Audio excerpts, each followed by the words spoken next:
Hello class. आज का हमारा टॉपिक है we are continuing with the third unit और ये है data warehouse and data mining. इसके पहले हमने MIS के बारे में पढ़ा था, that is management information system के बारे में, और उसी के रिगार्डिंग ये नेक्स्ट टॉपिक है हमारा, जो कि हमारे MIS को सपोर्ट करने के लिए ही बनाया गया है। Data warehouse, data warehouse होता क्या है? यहाँ पे आप ये जो नीचे ये जो पिक्चर देख रहे हैं आप, ये डेटा वेयर हाउस की है। यानी ये जो बॉक्स बना हुआ है जिसमें स्टैटिक डेटा लिखा है, इसमें हम हमारे ऑर्गेनाइजेशन का, जिस भी तरह की हमारी संस्था है, उसका जो ऐसा डेटा स्टैटिक यानी जो अनचेंजेबल है, जो फिक्स्ड है, वो डेटा जो हम यहाँ पर स्टोर करते हैं वही कहलाता है डेटा वेयर हाउस। अभी जो छोटे छोटे ऑरेंज कलर के बॉक्सेस देख रहे हैं, ये क्या है? ये डेली एक्टिविटीज़ को रिप्रेजेंट करते हैं। तो जो डेली वाला ऑपरेशनल डेटा है वो यहाँ पर स्टोर नहीं होता है, यहाँ पे स्टैटिक स्टोर होता है। यानी आपका 10 साल का 20 साल का पुराना डेटा जो है वो यहाँ पर स्टोर हो जाएगा, जिसको आप बाद में एक्सेस कर सकते हैं। तो आपको कोई डिसीज़न लेना है फर्दर, उसके लिए आपको एक इवैल्यूएशन करना है, एक एनालिटिकल स्टडी करनी है कि मेरा डिसीज़न बेहतर हो सके, तो उसके लिए यहाँ पर जाएंगे। और ये क्या, ये 4 चीज़ें इसको डिफ़ाइन करने के लिए यूज़ होती हैं। सब्जेक्ट ओरिएंटेड होता है, एक पर्टिकुलर सब्जेक्ट पे बेस्ड होता है। ये इंटीग्रेटेड यानी अलग अलग डिपार्टमेंट्स की जानकारी लेकर आता है। टाइम वेरिएंट और नॉन वॉलेटाइल, मतलब कि एक बार जो इन्फॉर्मेशन इसमें स्टोर हो गई तो फिर वो हमेशा फिक्स रहेगी, उसको चेंज नहीं कर सकते आप। अब डेटा वेयर हाउस एक ऐसी टेक्निक है जिसके थ्रू डेटा को कलेक्ट किया जाता है, मैनेज किया जाता है, अलग अलग सोर्सेज से ला करके उसको एक जगह पर मतलब अलग अलग सोर्सेज का मतलब क्या, अलग अलग डिपार्टमेंट्स हो गए या अलग सेक्शंस हो गए, उनसे ये जानकारी ला करके एक जगह पर स्टोर की जाती है और उसको इस तरह से कैटेगराइज किया जाता है कि वो आपके आगे आने वाले समय में यूज़फुल हो सके। डेटा वेयर हाउस क्या है? एक इलेक्ट्रॉनिक स्टोरेज है, यानी बहुत सारी इन्फॉर्मेशन आपके पास में, आपकी संस्था की हर एक छोटी बड़ी जानकारी जो यहाँ पर स्टोर हो रही है इलेक्ट्रॉनिक फॉर्म में। इलेक्ट्रॉनिक मतलब डिवाइसेस से यूज़ करके हम एक तरह से डेटा एंट्री कह लीजिए कि हम वहाँ पर जानकारी को फिक्स कर रहे हैं, रख दे रहे हैं। अब वेयर हाउस होता क्या है? अगर वैसे लेमैन टर्म में बात की जाए तो वेयर हाउस का मतलब होता है गोदाम, यानी एक ऐसी बड़ी सी खाली जगह जहाँ पे आप जैसे चाहें अपने सामान को रख सकते हैं और जब आपको ज़रूरत होगी वहाँ से आप थोक में उठा कर ले आइए। तो वही काम यहाँ पे हो रहा है। अब क्या है, आपके पास छोटे छोटे डेटाबेसेस तो बने हुए हैं, आपके ऑर्गेनाइजेशन के अंदर ही बने हुए हैं, लेकिन अब वो छोटे डेटाबेसेस तो आपके डेली रूटीन में आपके काम में आ रहे हैं, लेकिन जो पुराना डेटा है उसको भी तो स्टोर करके कहीं पर रखना पड़ेगा ताकि आगे के लिए यूज़ हो सके। तो उसके लिए क्या है, हमें वेयर हाउस की ज़रूरत है। वेयर हाउस का मतलब एक ऐसा सिस्टम जहाँ पे हम चाहे जितनी मर्जी उतनी इन्फॉर्मेशन स्टोर कर लें। It is a process of transforming data into information. ये क्या करता है, हमारे पास जो ये छोटे छोटे डेटाबेसेस हैं जिसमें कुछ जानकारी हमारी एक पर्टिकुलर टाइम पीरियड की है, उसको वहाँ पर ले जा करके और कैटेगराइज करता है और हमें यूज़फुल इन्फॉर्मेशन प्रोवाइड कराता है, बेहतर इन्फॉर्मेशन देता है। और क्या करता है कि उस वो जो डाटा है, डाटा यानी कि कुछ आंकड़े हैं, कुछ पर्टिकुलर समय की रिपोर्ट है, उसको एक इन्फॉर्मेशन में बदल देता है ताकि वो आपके लिए आगे एप्लीकेबल हो सके एक पर्टिकुलर सिचुएशन में। डेटा वेयर हाउस एक मीडियम है जिसमें हम डेटा को स्टोर करते हैं, जिसके लिए हार्डवेयर की भी रिक्वायरमेंट होगी। हार्डवेयर और सॉफ्टवेयर की रिक्वायरमेंट तो ऑब्वियस सी है, क्योंकि हम डिजिटल लाइब्रेरी की बात कर रहे थे, हम MIS सिस्टम बनाने की बात कर रहे हैं, तो MIS बनाने के लिए तो डेटा वेयर हाउस चाहिए, और किस लिए चाहिए होगा। When data is stored in a computer और सर्वर, जब हम डेटा को कंप्यूटर में या सर्वर पे स्टोर कर देते हैं तो बस यही एक लाइन है जो कहती है कि ये डेटा वेयर हाउसिंग है, यानी आप अपनी जानकारी को कहीं पर स्टोर करके रख रहे हैं। अब इसमें नया डेटा भी आता है, पुराना भी आता है। हिस्टोरिकल मतलब कई सालों का, और नया मतलब हर साल आप उसमें, हर साल हर महीने आप जितना भी चाहें उसमें डेटा ऐड करते चले जाएंगे। फिर क्या है, data once stored stays for a very long time, जब चाहें आप एक्सेस कर सकते हैं या हमेशा वहाँ पे आपको मिलेगा ही मिलेगा। इसके फीचर्स क्या हैं? जो पीछे मैंने 4 चीज़ें आपको बताई थी, सब्जेक्ट ओरिएंटेड है, integrated, time variant and non volatile.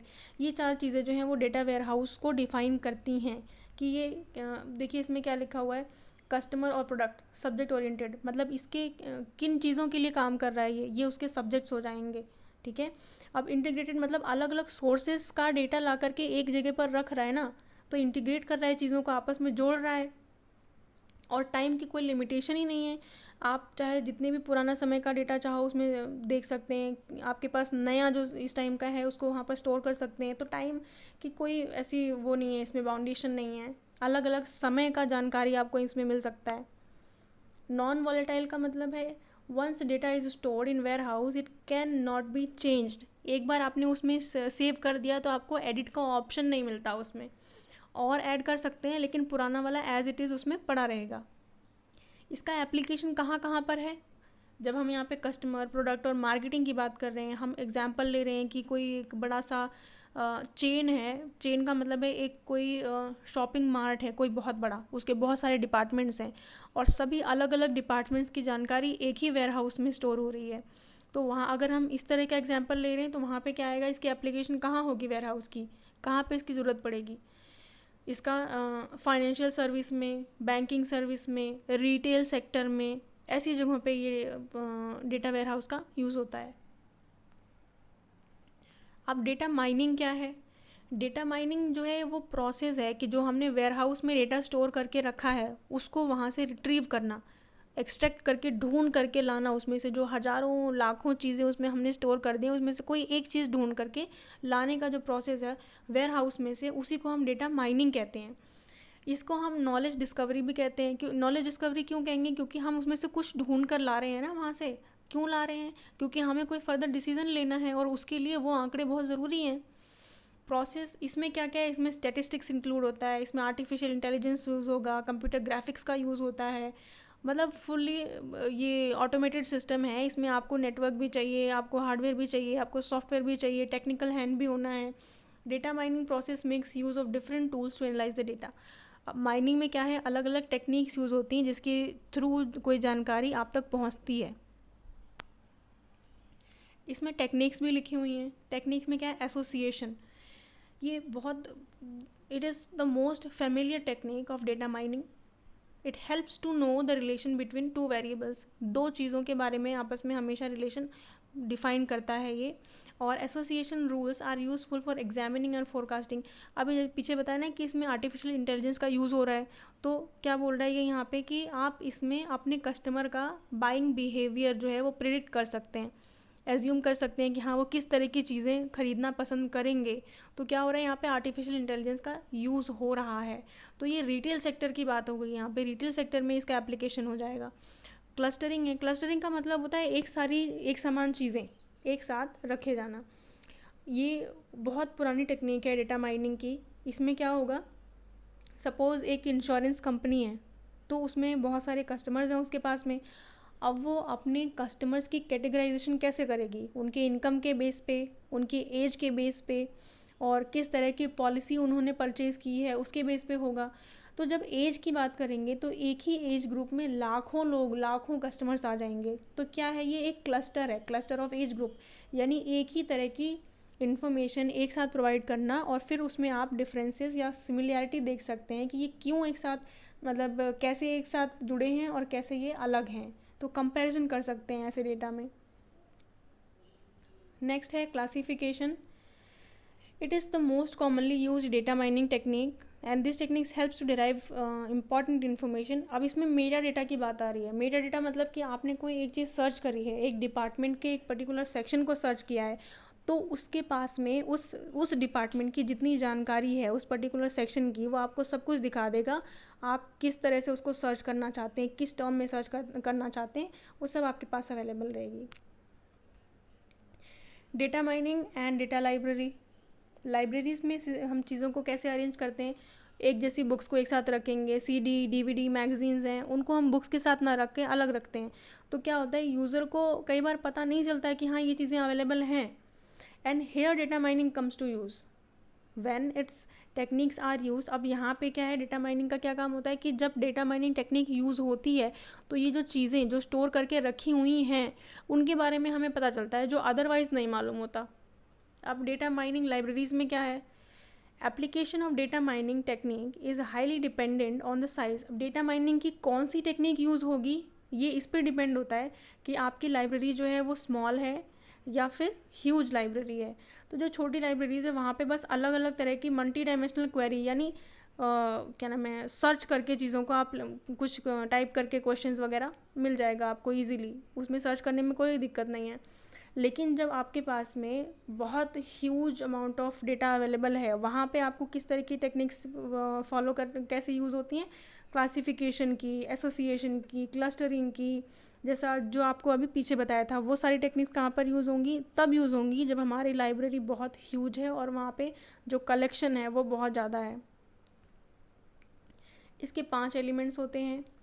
Data को एक्सट्रैक्ट करना और उसको स्टोर करके रखना, और जो प्रोफेशनल्स हैं उनको जो रिक्वायरमेंट है उनके डिसीजन को सपोर्ट करने के लिए प्रोवाइड कराना, और एप्लीकेशंस के थ्रू उसको इवैल्यूएट करना डेटा को, और जिस फॉर्मेट में आपको चाहिए, जो आपके लिए यूज़फुल फॉर्मेट लगता है आपको कि मैं ये जानकारी ग्राफ में चाहिए, टेबल में चाहिए, वो आपको प्रोवाइड करवा के देना। Data mining and warehousing. The goal of data warehousing क्या है, इसका उद्देश्य ही क्या है, डेटा वेयर हाउस बनाए ही क्यों गए हैं, इसलिए बनाए गए ताकि डिसीजन मेकिंग में सपोर्ट मिल सके। सपोर्ट का मतलब है कि उसके एक पर्टिकुलर आंकड़ा है, आपके पास में कुछ तथ्य हैं, उनके बेसिस पे आपने फर्दर कोई डिसीजन लेना है।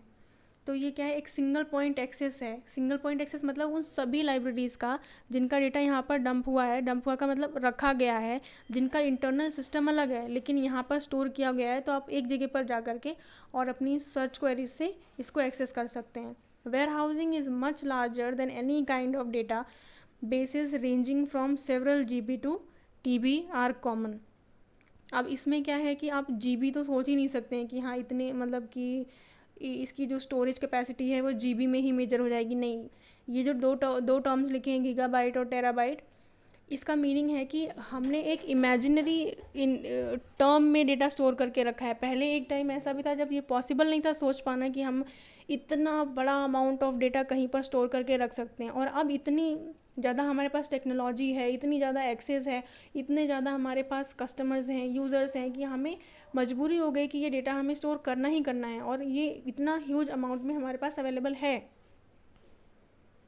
Conclusion, the above mention data warehouse and data mining tools, data warehouse और डेटा माइनिंग के जो टूल्स अभी हमने पढ़े हैं वो क्यों बनाए गए हैं, कैन सपोर्ट लाइब्रेरी MIS, सिर्फ इसीलिए ताकि लाइब्रेरी का जो मैनेजमेंट इंफॉर्मेशन सिस्टम है उसको सपोर्ट किया जा सके with effective decision support system in connection of procurement of books और जर्नल्स। MIS को सपोर्ट करने के लिए ही डेटा वेयर हाउस बनाए गए हैं, क्योंकि हमें जानकारी चाहिए अलग अलग, जैसे MIS में हमने पढ़ा था अलग अलग डिपार्टमेंट्स की जानकारी चाहिए होती है मैनेजर को कोई डिसीज़न लेने के लिए। तो वो जानकारी कहाँ स्टोर है, वो वेयर हाउस में है। वो उसको रिट्रीव कैसे करेगा, वो माइनिंग टेक्निक से रिट्रीव करेगा, और उसी के बेसिस पे डिसीज़न लेगा कि हमें आगे क्या चीज़ें खरीदनी हैं। तो this was the topic, data warehouse and data mining. Thank you.